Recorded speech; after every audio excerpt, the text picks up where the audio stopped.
Saya bawa akan kasih dah sepo. Nabi itu.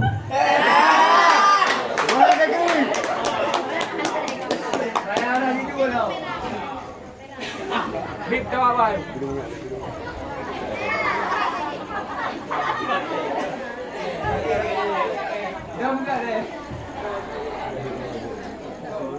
Dengan pergasa kawan Nabi yang tampan jeda dan rupa di Nabi Yusuf di Nanggro Mesir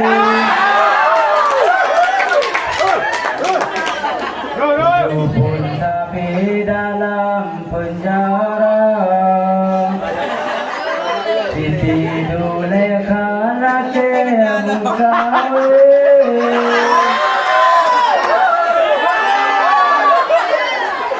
Tuhan getim golong trumasa Tuhan getim golong trumasa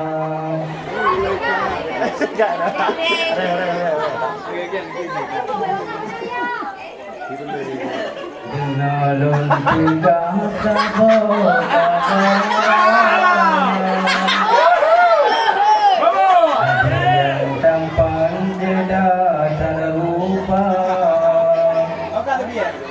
Nabi Yusuf Nanggro Mesir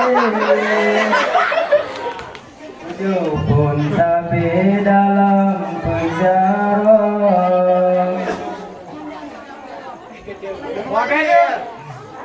Yusuf anak muda remaja yang bertampan jeda tak rupa Siti Dulekha laki mengkawin Tuhan getim golong trumasa Tuhan getim golong trumasa Dari.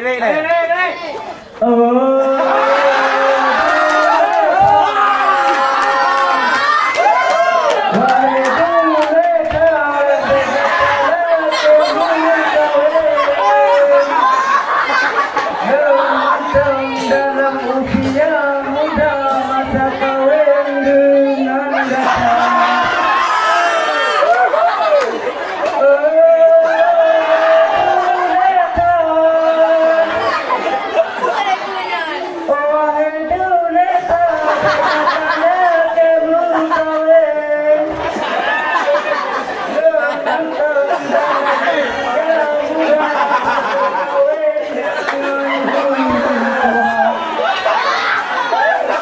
Sadarlah diri Dulekha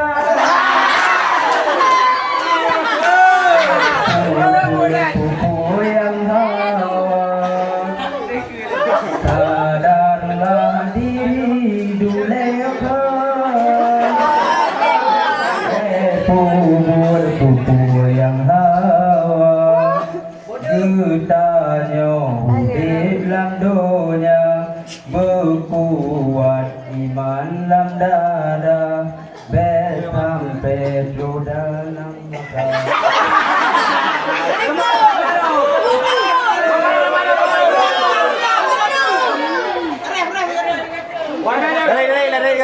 mata Malam singong sa sambung. Assalamualaikum warahmatullahi wabarakatuh. Waalaikumsalam warahmatullahi wabarakatuh. Terima kasih kepada Ibu yang kalian menghibur kami.